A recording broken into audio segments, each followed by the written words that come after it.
Thunder cracked so loudly it felt like the hospital walls might split open, and in that flash of white light, I saw my father standing in the hallway like a man who had just lost everything. His hands were shaking so badly he could barely hold his phone, and the police officer beside him spoke in a low, urgent tone that still carried through the thin curtain.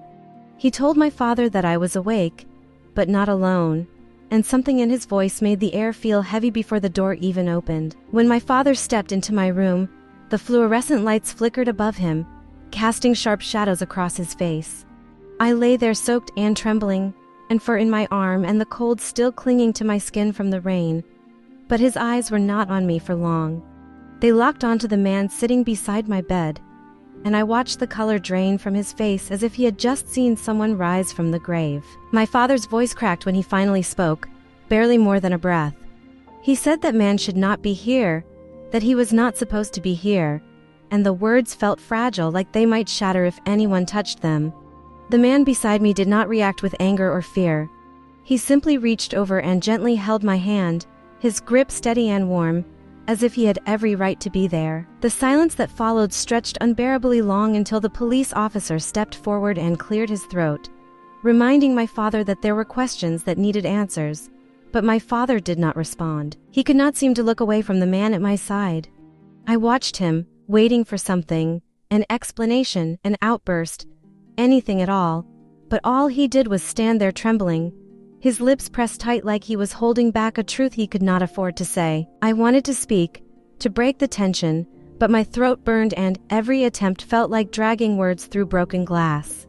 The memories of the night came back in fragments, sharp and disjointed. I remembered the rain soaking through my clothes, the sound of shouting behind me, the door slamming as I was forced out, and the cold street stretching endlessly ahead.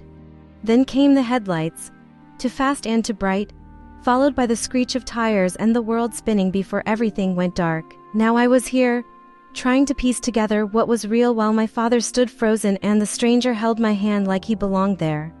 The officer finally turned to me, his notebook ready, and asked if I could explain what happened. I tried to sit up, but pain shot through my side, forcing me back down as the man beside me adjusted my pillow with careful hands. I managed to say that I had been outside in the rain and that I had nowhere to go.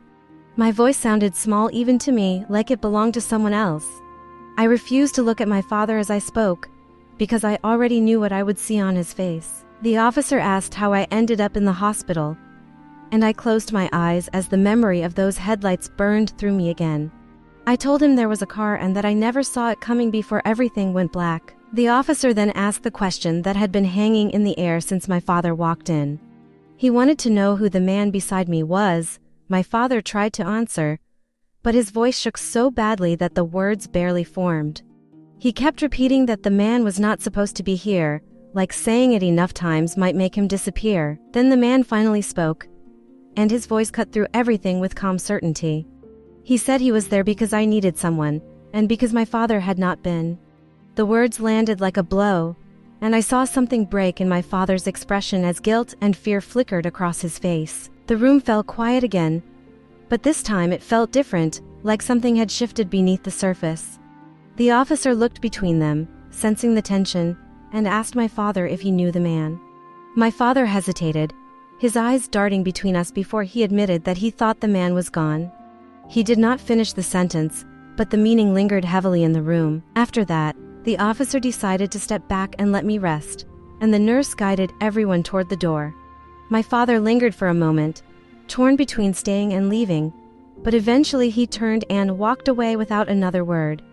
The door closed behind him, and the silence that followed felt deeper than before. The man beside me turned slightly, his expression softening as he told me that I was safe now.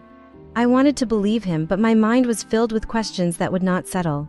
I asked him who he was, but he only gave a small, almost apologetic smile and said that I would understand later, that I had been through enough for one night. Exhaustion pulled me under after that, dragging me into restless sleep filled with flashes of rain and shouting voices. I dreamed of my sister accusing me, of my mother turning away without hesitation, and of being left out in the cold with nowhere to go.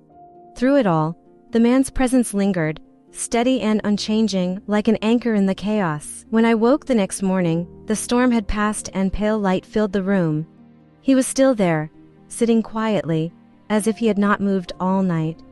He greeted me gently and asked how I felt, and for the first time since everything happened, I felt a strange sense of calm just knowing he had stayed. I asked if my parents were coming back, and he told me they were still speaking with the police. There was something in his tone that made it clear they were not the ones I should be worried about. When he asked what I remembered, the truth came out before I could stop it. I told him they had thrown me out because of a lie my sister told, accusing me of something I never did. He did not question me or hesitate. He simply said he believed me, and those words broke something inside me that had been holding together for years. I cried without trying to stop it, and he stayed right there, letting me feel it without rushing me. Later that night, after hours of silence and unanswered questions, my father returned. He looked worse than before, like the weight of everything had finally caught up to him. The moment he saw the man again, his anger and fear came rushing back, and he demanded to know why he was there, reminding him that he had promised to stay away. The man stood calmly and said that he had promised to protect me, and that he intended to keep that promise no matter what. My father's voice cracked as he warned that if I found out the truth, everything would fall apart. The man looked at him with quiet resolve and said that maybe it was time for everything to fall apart. Then he turned to me, and I felt my heart pounding as he took a slow breath and finally said the words that changed everything. He told me he was not a stranger at all. He said he was my father's brother, the one I had been told was dead my entire life. The room seemed to tilt as the truth settled in. My father collapsed into a chair, unable to face me, while the man, my uncle, reached for my hand again.